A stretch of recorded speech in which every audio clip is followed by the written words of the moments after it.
Ada sebuah ungkapan, dengan adanya keuangan yang stabil, maka apakah itu menjadi salah satu faktor keluarga yang sakinah? Ada sebagian orang yang menganggap bahwa uang itu bisa menjadikan sumber kebahagiaan, sumber yang namanya berkah, dan juga sumber yang namanya sakinah. Tapi ternyata ada juga, mohon maaf, orang di luar sana yang punya keterbatasan tapi hidupnya bisa bahagia. Ya, ternyata memang jawabannya adalah yang namanya keuangan.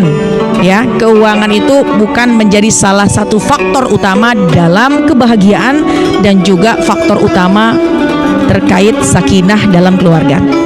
Sebab ungkapan Imam Al-Ghazali mengatakan, orang bisa dikatakan sukses, bisa dikatakan sejahtera, bisa dikatakan sakinah apabila dalam kehidupannya dia tahu yaitu maksud tujuan hidup di muka bumi ini, ya, atau dalam ungkapan bahasa Arab yaitu maqasidus syariah, yaitu tujuan-tujuan dalam hidup secara syariat.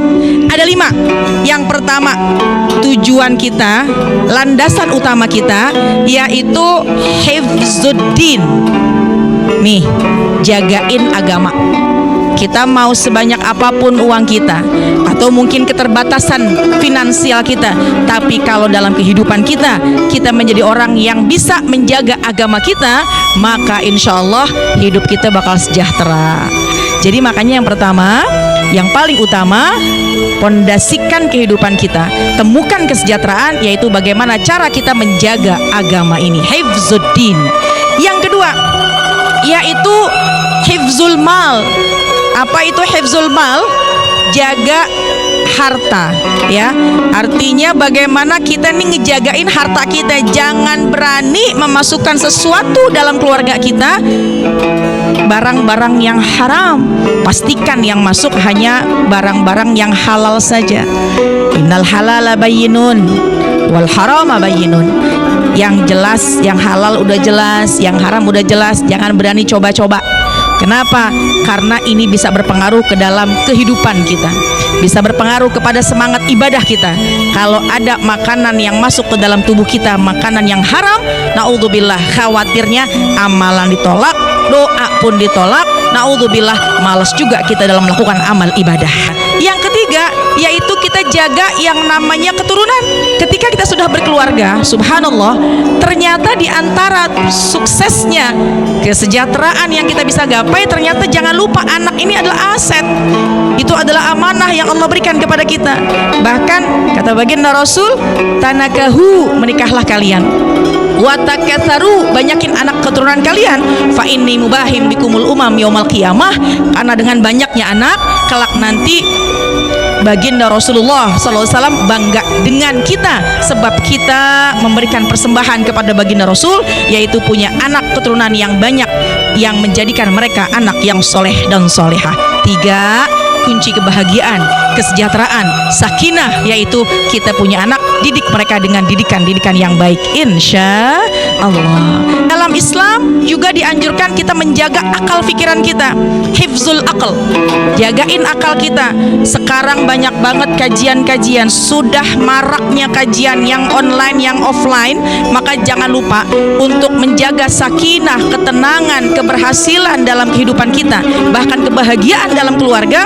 Maka jangan lupa jaga apa yang Allah sudah berikan kepada kita, akal pikiran, dengan mengupgrade-nya.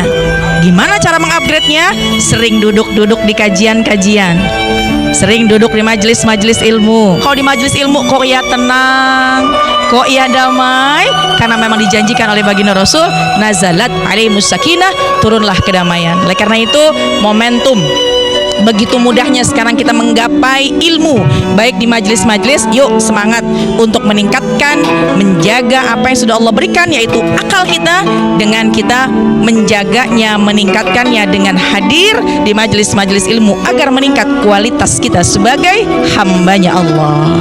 Kemudian apalagi? Yang kelima, yang terakhir, bisa mencapai kebahagiaan dan kesejahteraan apabila kita hifzun nafs, jaga nih diri kita dalam keluarga, dalam rumah tangga, bisa menemukan titik sakinah, titik kebahagiaan. Bukan sumbernya dari harta, tapi apabila kita masing-masing bisa menjaga suami, jaga istri, istri jaga suami, saling menjaga. Bukankah tujuan dalam pernikahan litaskunu ilaiha wa ja'ala bainakum mawaddatan warahmah? Tujuan pernikahan adalah mendatangkan ketenangan. Kalau memang mohon maaf dalam keluarga, rumah tangga sudah ada kekerasan dalam rumah tangga, maka inilah yang harus diselamatkan. 5 hal ini yang menjadikan pondasi dasar. Mudah-mudahan keluarga kita senantiasa dalam limpahan kebaikan dan keberkahan, sejahtera fid dunya wa fil akhirah. Amin ya rabbal alamin. Wallahu a'lam bishawab.